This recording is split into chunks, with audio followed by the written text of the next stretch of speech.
Dear students, welcome back to Foundations of Law. So that's HOX 6061, and we've been looking at the legal profession. So I spent some time last week looking at various elements of Lecture 5, and well, we continue with them. So, of course, the question was, what is the profession of law all about? So, what is a lawyer, and what does a lawyer do? What are the duties and obligations and functions of a lawyer? So we looked at how the legislature makes new laws, and then the executive executes the laws, and of course the judges, the judiciary, they make sure that the laws are upheld, and of course they also settle disputes. So now the question that comes up is, what do lawyers do? Well, as I explained last time with some examples, lawyers not only study this triple system, but then they also play an important role in the execution of the proceedings, and then the fact that this has to be regulated, and that justice has to be served. And of course, they advise private clients or organizations, and also they argue their clients' cases in courts.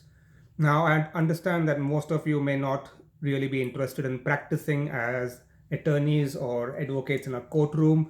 Rather, you're just interested in giving legal advice, and maybe working in an organization or a company as a legal advisor. So of course, all of these elements are somehow useful, whatever we are learning in this course and during the 3 year period that you'll be with us in Caltech Law School. So, well, why is it that um, interpretation of laws becomes necessary sometimes?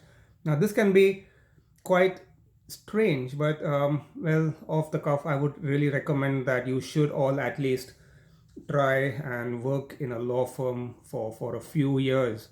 That will really open up your perspective about all sorts of things that happen in this world, and then also put you in the thick of things. So the biggest issue here is, you see, laws are of course made by human beings, and there are often consequences which are not relevant or easily visible at the time of framing or drafting of the laws.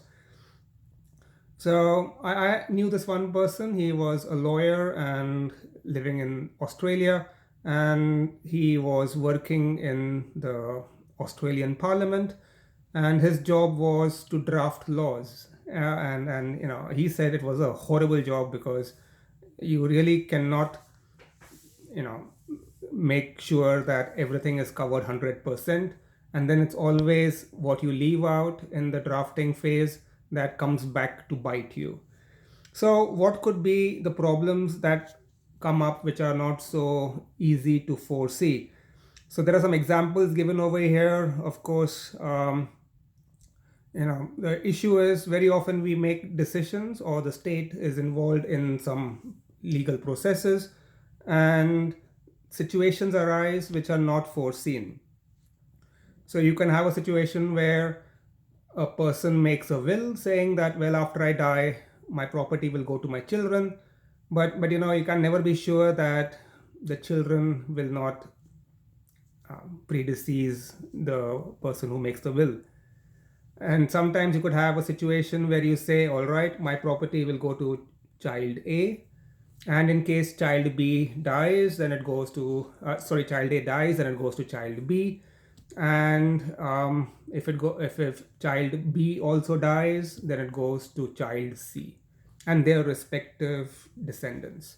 So let's say, yes, X, me, and so I have child A who has also children, so that means my grandchildren, and then child B who also has some children, and child C of mine who in turn also has some children. So I'm the grandfather, I have children, and then there are grandchildren. And now I make this will which says, if I die, of course, everything goes to A, but if I and A die, then everything goes to B, or if all of these three die, then everything goes to C.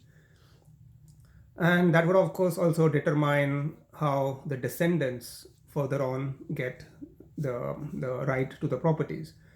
Now this can be quite tricky because let's presume all four of us are traveling in a car and there's a horrible accident, fireball, and now you can't determine who died first. Yeah, now that makes a complete mockery of the will, right? Because the will assumed grandfather dies, then the father or mother dies, and then the grandchild or grandchildren will get the properties. And there are, of course, A, B, and C in this example as well. So again, you see a lot of these things which nobody can really foresee.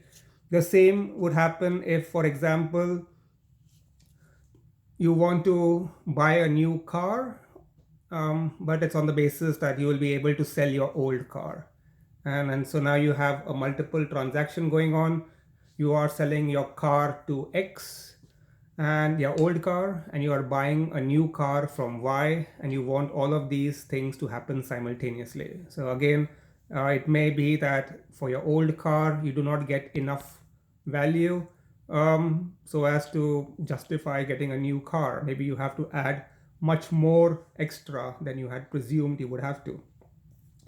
Or you could have a situation where, the law says if you execute a sale, X sells to Y a house, then in that case, well, okay, no problem. You have to pay tax, and that's the end of the story. So you have a situation where let me use some drawing stuff. I've been doing that lately. So let's say here is a house, okay, and it belongs to A. Okay, I'll give it some windows as well now. Yeah, so the house belongs to A, and A sells it to B. All right, and if it's a sale, then of course you have to pay tax for it. Let's presume. All right, now this is maybe, yes, there could be a situation where the law says if it's your first house that you're selling, or if it's the only house that you live in, then maybe it's not taxable as such or whatever. But let's presume there's a tax over here. All right, so now of course one way to deal with this issue could be, well, maybe A owns the house, so he incorporates a company, and he sort of says that the house is a part of this company somehow. Yeah, he does something, and now instead of selling the house to B, he sells shares in his company to B. And well, if you are buying the shares of the company owns the house, so of course then how would you tax such a situation? So the tax office is not very concerned about these problems. They have seen them before, so they have laws for them, and if required, they can always amend the laws. Now, what happens if A isn't selling the house to B, but rather is gifting the house to B? Now, again, this can be a bit tricky because, why would you gift a house to B? On what grounds or what basis? Again, the law would make a distinction and say if a parent gifts something to a child, or, vice versa, for family love and affection, then maybe, okay, you can do a gift. It's basically giving something away for free. But otherwise, you really can't do something like this, because then it's not an arm's length transaction. It's not a commercial transaction. You're trying to cheat and not pay your taxes. Again, on gifts, there could be a different tax that could be applicable. So what if you have a situation where A says it's his house and he wants to give it to B, but they don't want to pay tax? And like the previous lecture's example I gave you, let's try this the other way. All right, so B files a lawsuit in the court, and he claims that this house in which A is staying was originally promised by A's father to B. Yeah, and where is A's father? Well, he's not there, he's dead now. So there's this lawsuit, and this matter goes to court. Of course, all fictitious, and A and B are arguing, and then A says, well, okay, yeah, I agree, my father had said this to me before dying, and so yes, the house should belong to B, my bad. And so he says, all right, I'll give the house to B. And now B gets this, and A and B settle this in a court, and they get this court order, which basically is based on their consent terms. Both parties to the litigation have agreed that they want to settle the matter, And so the judge says, okay, fine, this is the agreement that has been reached for settlement, and so the suit is now dismissed because both sides are happy. Now, what the hell just happened here? I mean, how do you tax something like this? It's not a sale because, well, it's gift. I don't know. How do you ratify this as a gift? How do you rate this as a gift? Is it an exchange, like mortgage? What is it? I mean, this doesn't make sense at all. And how can the tax office now say that the court has given an order, and so now we are going to impose a tax on the court's order? Yeah. When you have taxes, you have specific agreements: sale, mortgage, lease, exchange, gift, these sort of things. There's no place over there for a court order. How would you rank a court order? Is it a sale? Is it a mortgage? What is it? So of course, lawyers come up with all these crazy ideas. Why? Because, as I told you, rule number one: learn to bend the law without breaking the law. Rule number two: don't get caught. Rule number three: if somebody goes to prison, make sure it's your client and not you. Now, this is a crazy way for lawyers to have fun while nobody else understands how they are playing with the system. And so, of course, you could have a situation like this, in which case then the laws again need to be amended, because there's always one crazy lawyer who will come and turn everything upside down. And so, well, of course, these are very common issues. What about murder? Yeah, so we've spoken about murder in the past, and I'll talk about it in criminal law as well. So if I kill you, of course, that's not acceptable, right? Because murder is a bad thing, and it's a crime against, not against you, but also against society. But what if somebody is terminally ill, last stages of cancer, pain is unbearable. On top of that, you got coronavirus, and then, I don't know, you got every possible thing, and now the patient just wants to die. Yeah. And I'm next to the patient. I can see the patient is suffering. The patient is like, Pawan, come on, kill me, kill me, kill me. How do I deal with the situation? Yeah. What if I stop feeding this patient? So then hopefully the patient will die. Or what if I put some extra medicine in the patient's usual drinking cup of tea, and give this to the patient so that the patient can die peacefully overnight or something.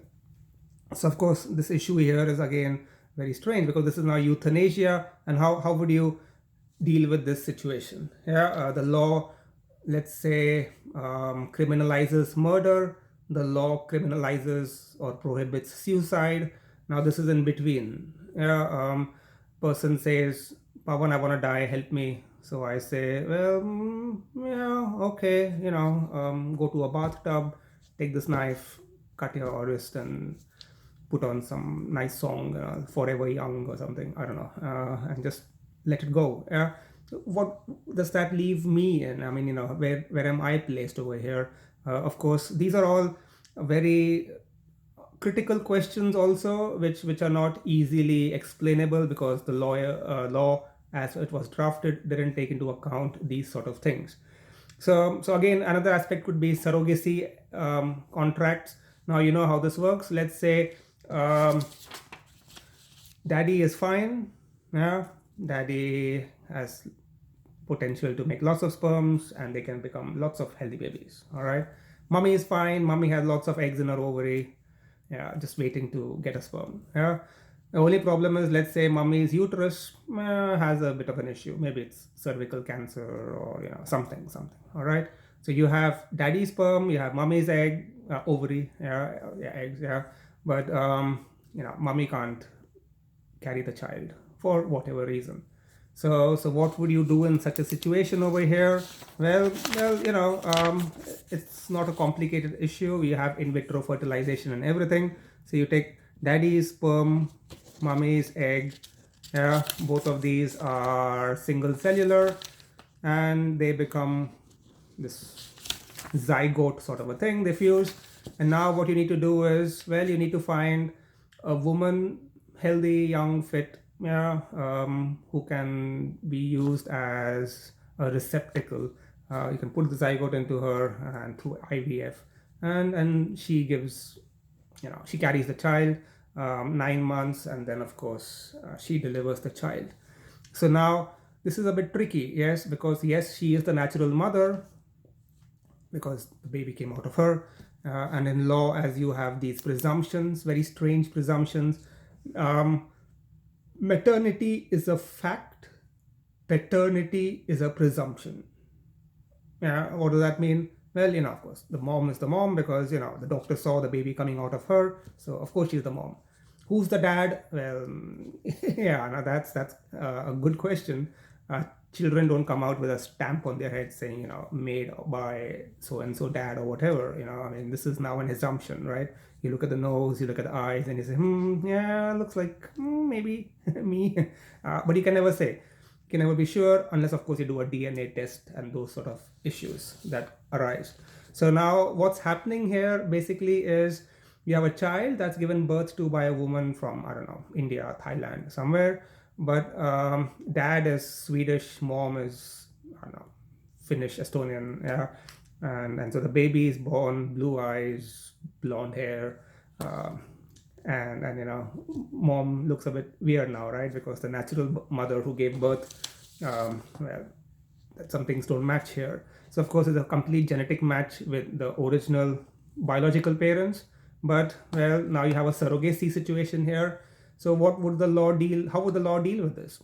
This can be quite tricky because, well, the woman who gave birth, the surrogate, is the natural mother. Her name's going to be on the certificate. So now the only way that the original dad and mom, the biological parents, can come in are either through adoption or guardianship. Yeah, exactly. Right. I mean, there's no other way out here. Now, what happens if this woman, you have this agreement, the dad and the mom give this surrogate woman or agree to give her, I don't know, 10,000 euros if she carries the pregnancy through 9 months, doesn't smoke, doesn't drink, doesn't do drugs, doesn't do parties, just sits quietly in one corner and watches TV and eats healthy food. Yeah, so that's the terms, the general terms of the agreement. And now, well, the child is born, and now this woman who has given birth, the surrogate, suddenly feels that this child belongs to her because it's a part of her somehow. So this can be a very tricky situation. How do you deal with this sort of a problem here now? Because the law wouldn't have really thought about these issues. And then what are the rights of this child? I mean, what property will this child inherit? Whose property? I mean, can this child ever say that after growing up, my natural parents, my biological parents are different? Or what are the rights and obligations of such a child and all the people involved in this sort of contractual obligation? So these are again, very controversial issues, and of course something has to be done with them. So that's where lawyers come in, and so lawyers help the courts to reach a logical consensus or to find the truth. Well, yes, that's a glamorized way of looking at it, but of course, that's a very important duty of a lawyer. The duty of a lawyer is not to earn a Porsche or a Lamborghini or a Ferrari after 4 years of practice. No, the lawyer is an officer of the court, and her duties first and foremost are towards the execution of this, the wheels of justice and everything.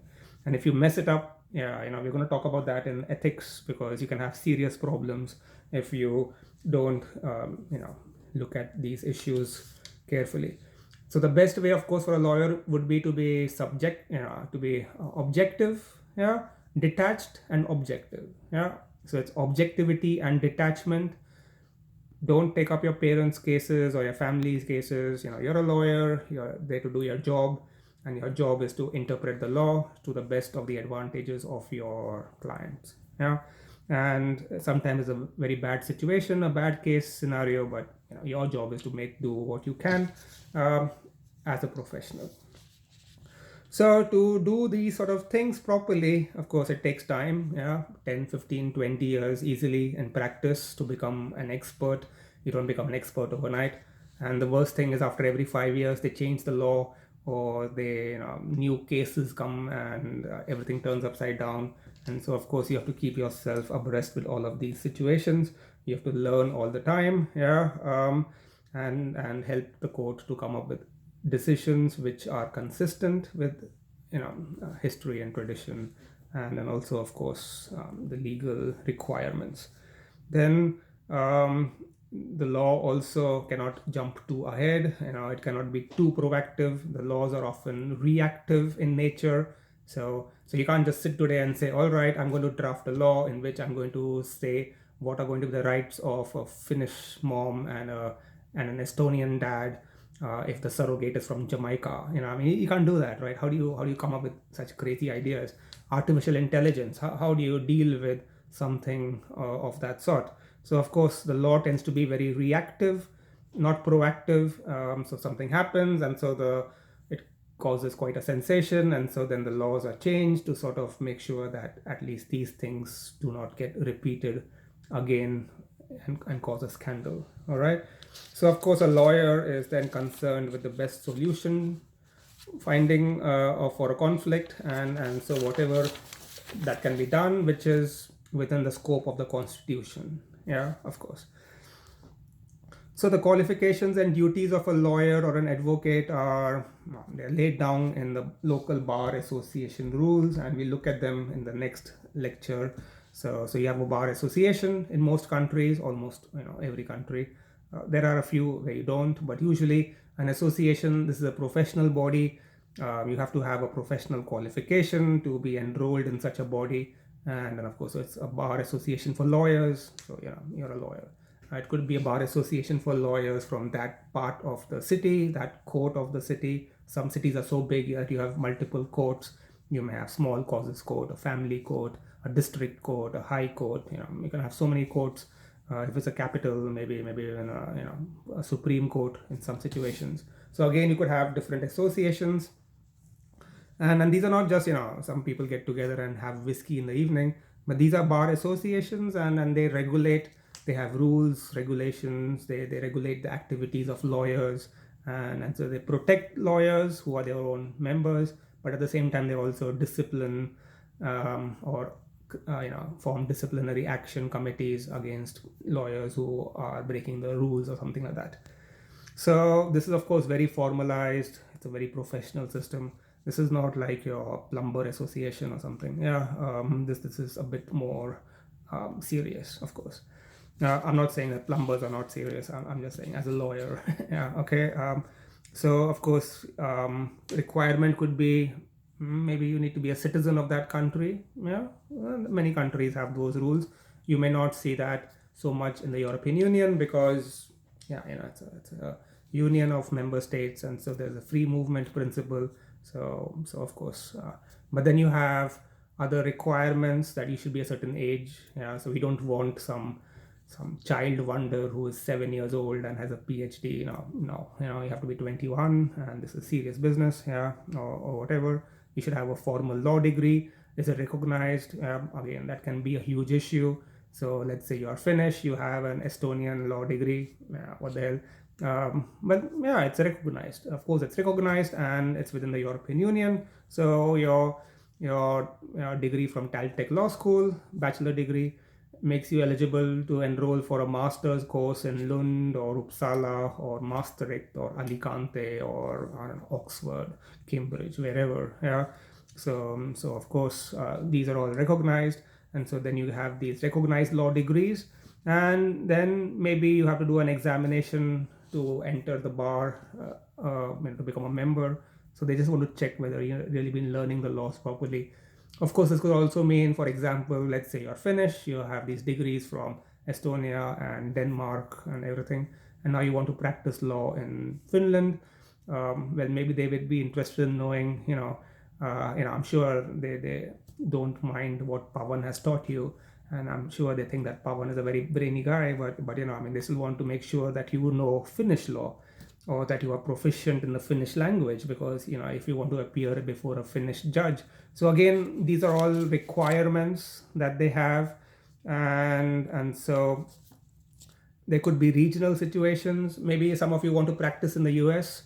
In that case, there are certain requirements. Maybe you have to pass a bar law exam in New York State, and then you can practice in New York. Yeah, so you have all of these requirements, And it's not like you get a single degree and all the doors open for you. Well, that's usually not how things are anyways. And so once that's done, then of course you have this right to appear, represent your clients, and do whatever in the legal sense. And so lawyers could operate in a single way, so you're a one person show, yeah, it's just you, or it could be a partnership, maybe 3 or 4 people. So I'm an IP lawyer, you are a family lawyer, she is a contracts lawyer, he is a immigration lawyer. So well, we can now offer 4 or 5 different services under one roof.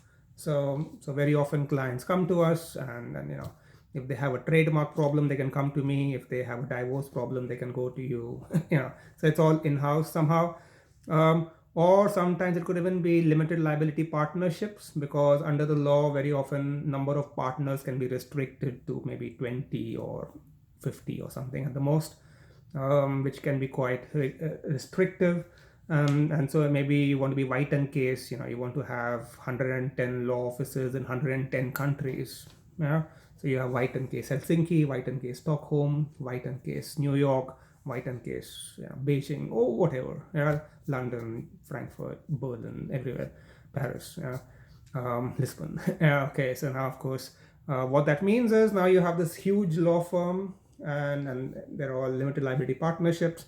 So it's like a company in a way, but again, you're all together. Why is this important? Because under partnership law, if you are partners, let's say I mess up, well, my 4 partners, all 4 of us rather, would be responsible. So let's say it's a partnership firm, and the client gives us 100,000 euros, and Pawan decides to have a party because 100,000 doesn't come every day, and next Monday you ask Pawan, where's 100,000 from the client? And Pawan's like, well, it was a wild party. Yeah. So what happens in this situation? It's not just Pawan's problem, it's all the partners' problem. Yeah. So everybody will now have to take out all the money that they have, sell whatever they have, because you're all jointly and severally responsible. But if you're in a limited liability partnership, then this liability clause comes in, and so not everybody is responsible for everybody else. So the Finnish partners are not responsible for what happens in New York or Paris, but you're all still together in one organization. So of course, this is something worthwhile. When you practice, you realize this more and more. And then of course, lawyers are supposed to have a certain attire. You may have noticed, at least in these lectures, why the hell would I be wearing a jacket, or okay, it's not very formal, not a tie or something, it's casual Friday, but still, you have to have certain decorum. And if you if you go to court or something, you have to be formally dressed, and that's a habit which you shouldn't give up just because it's a video lecture from home. All right. So of course, again, there are local bar associations rules, and we'll talk about them in the next class. So what are the uses of the legal system for society? Well, you have the law firm and the lawyer. So they help normal people, citizens, to come in contact with the judicial system, give legal advice, help to get justice, and things like that. So of course, one issue could be preventive law. You contact a lawyer early and you say, well, I want to do this deal, and do you think it's all right? Is it okay from the taxation point of view, from whatever point of view? So let's say you have a boyfriend or girlfriend from Sri Lanka, and you want to marry her or him, and bring your spouse now to the European Union. So there are certain do's and don'ts, how to get a visa and things like that. So of course, you could solve a lot of issues by talking with your lawyer about this, and then deciding how the wedding or whatever should be, instead of just simply coming to the airport and then you will land up in Helsinki or in Tallinn, and then you try to explain to an immigration officer your point of view. That may cause problems. So of course, there are all these issues. Sometimes maybe it's employment, and let's say there are restrictions in Estonia. you cannot get, you have a business and you want to import some chefs from, I don't know, Vietnam, and now you can't, because there's a certain ceiling restriction. If you're not in IT, then you cannot get visas easily for your employees. So well, what could you do to deal with this? Well, you could talk to a lawyer, and the lawyer could say, well, let's try it this way. You set up a company in Poland, and you apply for Polish visa. Yeah, and of course that's Schengen, and now you have this person who is now in the Schengen zone, and so this person can now come to Estonia or Finland, and well, legally he or she has the right to be there now. Maybe working could be an issue depending on how the Polish visa is framed, but then at least you have the employee here, and you can start the process of trying to get the required visas, and whatever. And so yeah, workarounds. I'm not saying it's 100% solution, but this is what happens when you contact a lawyer. The lawyer will tell you all the problems that arise, what are the recent legal trends, the judicial decisions in this regard, the practices of the border and police organization. Helpful, right? Instead of just landing up here with a bag on your head and then wondering why you're not getting entry into the country. So of course this can be very helpful, and so you learn a lot of this in the law school, but not everything. All right, basically what you will experience in your 3 years in this law school is, well, these are the legal systems, these are the general frameworks. You're in the European Union, so there's this whole thing that plays a role, and all of these aspects that are relevant: directives, regulations, national laws, regional laws, conventions, treaties, what are trademarks, what are patents, and what is a divorce, and what is a sale, what is a mortgage. So of course you get to know local principles or general local principles. But again, maybe you want to practice in a different country or somewhere else, then you may have to get a bit more information, which you have to read up yourself. Then at least you have seen the books in the library, you know what your professors and lecturers refer to. So of course this is very general training, and it helps you to follow out certain roles. So one could be as an investigator. Yeah. So as an investigator, like I had a situation where a client wanted some information about a competitor, and they wanted this information because they want to file a lawsuit. So hey, they paid me and my boss, and so we went. It was a nice fun trip to a different city, looked around, in the neighborhood, took some photos, and then all sorts of things. Just made a general investigation. Of course, you could do this also by hiring a detective or a private detective, or whatever agency to do that. And then of course, you can come up with some crazy ideas here.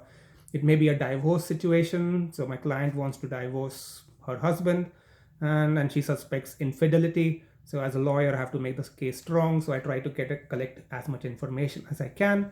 And this investigation, don't hack into somebody's, that's not a good way to deal with it.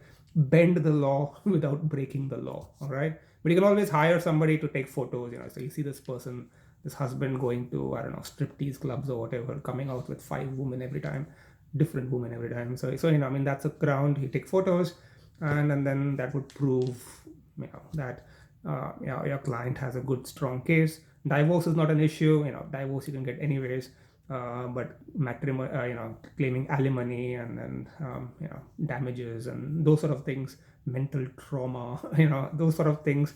For that you need to have a proper investigation, but of course do it ethically. All right, we'll talk about that in the next lecture. Then as a counselor, you have to give advice to your clients. So for example, Johnson and Johnson had a problem. People with diabetes, they have this blood sugar issue which has to be controlled, so they take insulin injections. But you can also have a pump which just injects insulin at regular intervals, and it also has a monitoring device which it can use to detect your insulin problems. So a lot of people do this. It's very expensive, yeah, but of course it's very helpful for people who are born with these sort of issues. Now, what happened with Johnson and Johnson was, I mean, this device could also communicate with their iPhone or iPad or whatever, but the signals were not encrypted.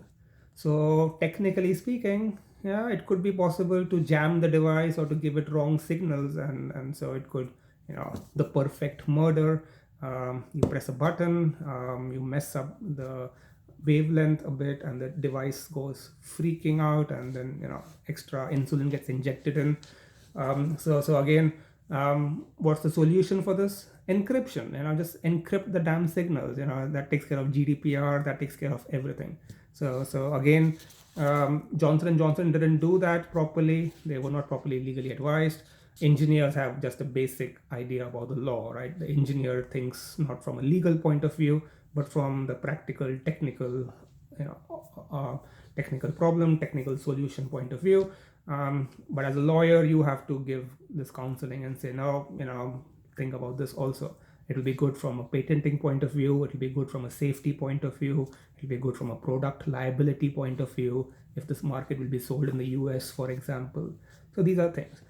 Then drafting, again, agreements and stuff have to be properly determined, defined, rights and obligations, the date, what will be the jurisdiction clause, where would you go if you have a legal problem. It's not because you're born negative or something, but as a lawyer, you have to already think like, okay, if there's a problem, which court do I go to? Yeah.